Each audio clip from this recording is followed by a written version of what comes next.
Assalamu alaikum. I'm here to take you through some of the steps that we will be following over the next few months. The key process is called design principle. These principles were identified by researchers at Stanford, and they've been really helpful to understand the problems that human beings face and how to resolve those issues. So we're going to begin today by looking at two of these elements, empathizing and defining. These two elements are part of a slightly longer process where we empathize, which means we understand the problem. Then we define a particular problem. Then we come up with ideas, and that is called ideating. We create a prototype or a solution, and then we test that solution. And so what Afsha and I are doing today is we're taking you through the empathizing and defining. And ideally, we want to make sure that you understand the processes well enough so that you can apply them to your own situation. So we begin by talking about the principles of this process. Then I will take you through how I have used the principles that we will discuss to include your survey responses, and at the end I'm going to show you the reading activity based on what we need to do to prepare you for the process. So to begin with, it's important that we show you how to respond to these situations rather than telling you. So this is why I am actually having this conversation with you, so that it's not just sending you an email and asking you to read the content. I need to make sure that everything we do is extremely clear. We need to have a process, and that is where I explain to you the 5 steps that we will be following. It's important that we work well together. That is where collaboration comes in. We actually have not met each other till 2 months ago. So this is a unique collaboration. We're in different parts of the world, but we will connect and we will help solve your problem. And what's important is that we identify an action item. So it's not just about conversations and talking, it's also about applying what you have learned. And what is key in all of this is that you take risks, that you experiment. And we know that when we experiment and when we take risks and when we take mistakes, we tend to learn a lot more when we do that. If we are too safe in the way we do things, we tend not to learn anything. So these principles apply not only to us as we go through this process, but also to your students as you work with them. And last but not least, we want to make sure that we focus on the human values. What is important to all of us is that we can empathize, we understand what your life situation is like and how you're going to respond to it. So Afsha and I will make the best effort to communicate as clearly as possible. We will build a connection.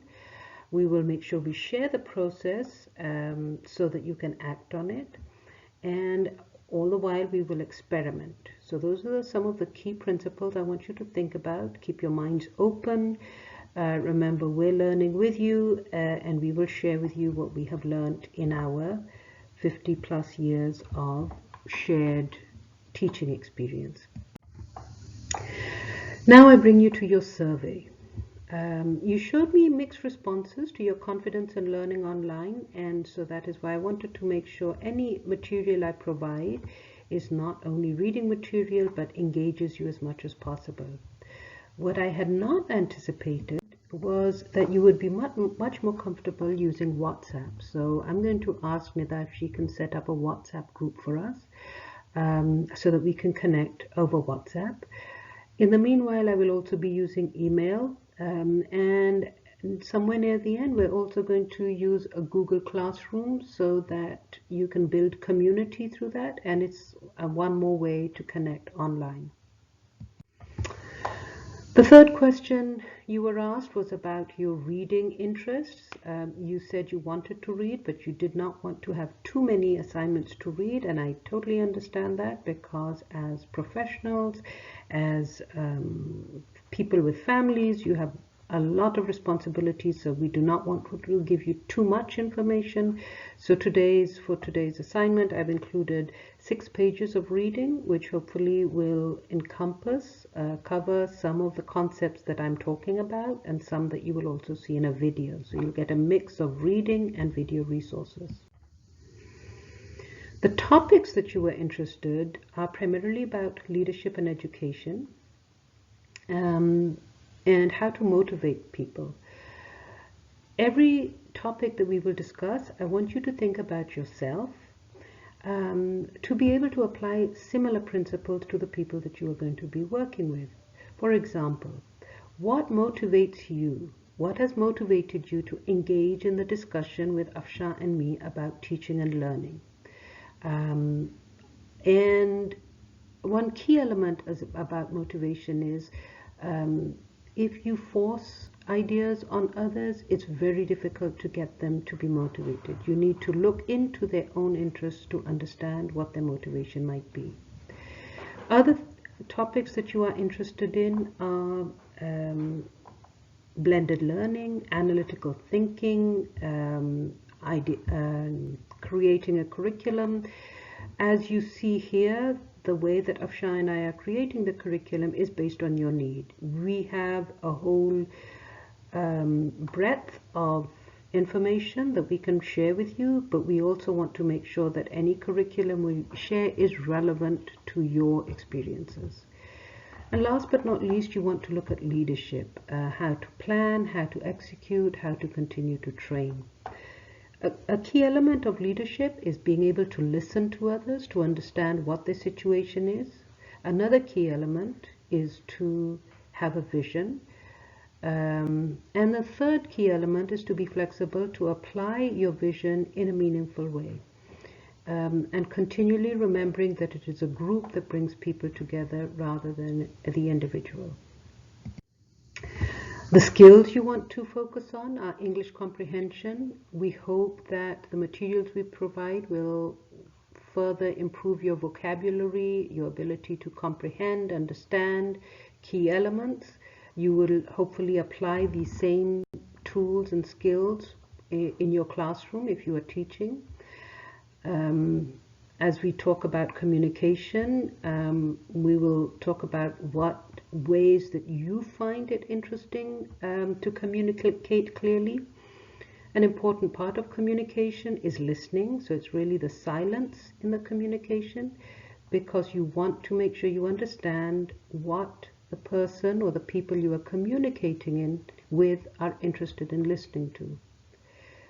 Another key element about communication is knowing exactly what you want to say and organizing your thoughts. So again, we will have study sessions on communication, and a few of the other skills. The technology, as you can see, we will be using a variety of technology, most of which is free. For example, I have used Google Docs, Google Forms, Google PowerPoint or slides, and some of you have probably used technology that is relevant to your situation, so I'm going to ask you to share that technology. And of course, we have talked about leadership skills as well. So where do we go from here?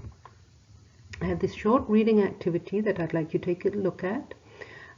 It probably will take you 20 minutes to an hour at the most, so I'm hoping it doesn't take too much of your time. It is more detailed information than what I've just talked about, the process of design principles, which is learning about your audience, empathizing, defining your topic, coming up with solutions, trying them out through a prototype, and then testing them. And what is extremely important is being able to tell your story, to be able to tell others how you've responded to your situation.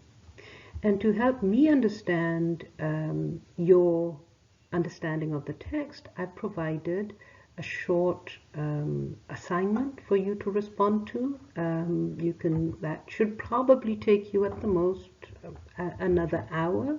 So for over the next week, I'm asking you to spend 2 hours, one reading and the other responding to the response. This might take you less time than I'm anticipating, so good luck, and I'm looking forward to working with you.